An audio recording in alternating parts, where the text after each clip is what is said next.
Hey, what's up guys? Welcome back to another video. My name is Lion, and in this series I learn a brand new skill every single week. Now today is actually very special to me because I'm jamming with the best artists that I know in Montreal, the Chair Warriors.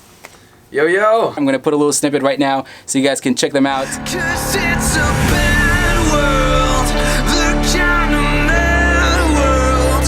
You know what you want, oh you know what you need. So I'm in their studio today. It's freaking awesome. And today we're gonna be learning how to play the piano. I'm trying to go from someone who doesn't know really to play anything and then be able to play to a degree when somebody who's like watching and say, oh, he knows how to play. From beginning to end. From beginning to end, yeah. I think this is honestly a really beautiful song, a really fun song. It's a very good standard of how to play piano. It shows like all of the most important points where you, like, you know, like how I was mentioning before, you have like the right hand that is more kind of like playing melodies, or it's playing kind of like the important bits, the stuff that people generally remember, and the left hand is playing more of the bass. It's like the support. We can even all try to play a version of it all together. What's cool is there's a lot of repetition, so if you wanted to kind of cheat through it a bit, there's certain sections where you don't have to maybe play like a lot of those arpeggios. So an arpeggio is when you play, so we have chords. Chords are a cluster of notes when you play them at the same time. Yeah. Right? An arpeggio is when you go in either an ascending or a descending order through a chord. So that's up. So you don't play them at the same time, you play them, okay. Yeah. It's also known as broken chords. Okay. And then arpeggios are kind of like they're like the very colorful way of playing piano. It makes it sound super pretty, and it kind of makes you look like a badass in some ways. So that's the effect I'm going for right now. So perfect. Yeah. So I mean, if you want to work on that, there's a lot of it in the left hand. So it would take a little bit of practice, but it's going to be a lot of hand separation, and also then trying to kind of conjoin them together.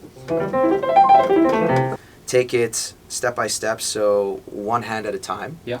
You learn, and you the way I like to do it is I like to learn by measure or by bar. A bar measure is pretty much exactly. So you practice that. Once you feel confident with it, you try the left hand, and the left hand, after trying that, it's giving you a break with your right hand, so you can come back to it and try to play them both together. How much do you know about the metronome? If we go and put in 60, it's fairly slow. So when you had a thing that was going at that tempo, so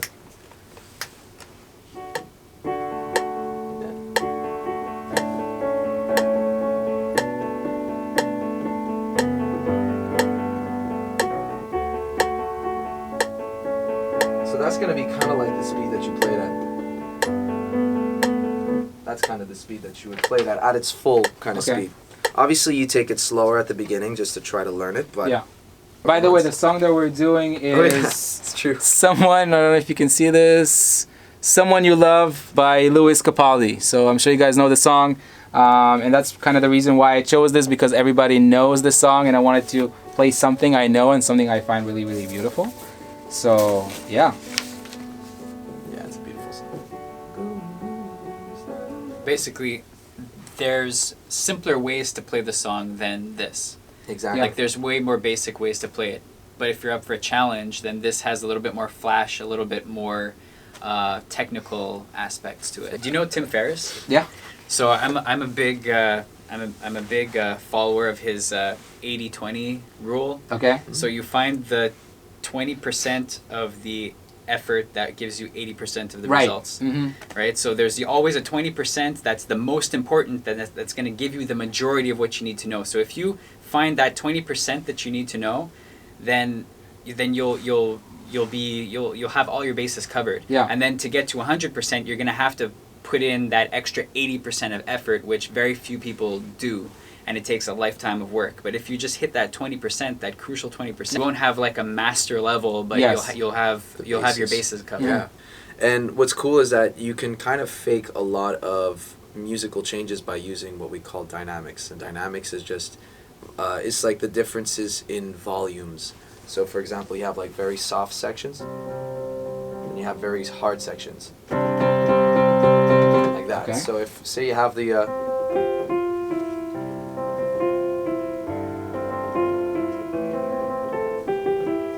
have that kind of like that chorus.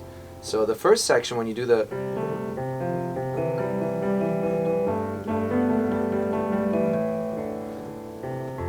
play it soft, and then when you get to this section, while still keeping the same bass, Okay.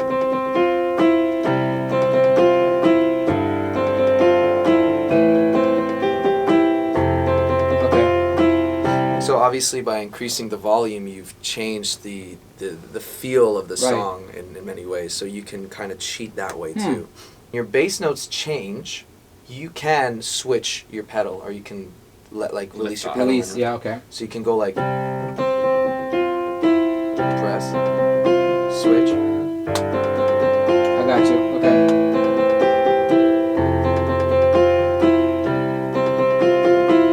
And it keeps it clean. So one thing I use is like it takes a little bit of practice, but a good technique to kind of make it sound clean but still sustained is every time you do your switch, the moment you press your notes, you let go, and then you go back. Then let go. Oh, okay. So practice the idea of letting go when you press the notes on the bass end, like that. Okay. And that will dramatically make it sound way cleaner. I can come back and maybe we can jam and see if I can go from an absolute noob to somebody who's playing in a band. Thanks, guys. Thanks very, very much. I really appreciate it. Thank you. Follow me. I love it.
Alright guys, so there you have it. This was my cover of Lewis Capaldi's Someone You Loved. Actually, because of the whole quarantine situation, this took a lot less time than I expected to, because I was able to put a lot more hours into each session. So instead of only practicing an hour a day, I was practicing 2, 3, sometimes even up to 5 hours per day, which definitely helped me to get this done a lot quicker than I actually anticipated. So it took me exactly 2 weeks, or actually 14 days of actually working on it. I skipped a few days here and there, but it actually took me 14 working days to get this done. So this just goes out to prove that if you want to learn something, breaking it down into smaller sections and just tackling them one by one until you learn the whole thing is actually very, very simple, and pretty much anybody can do it.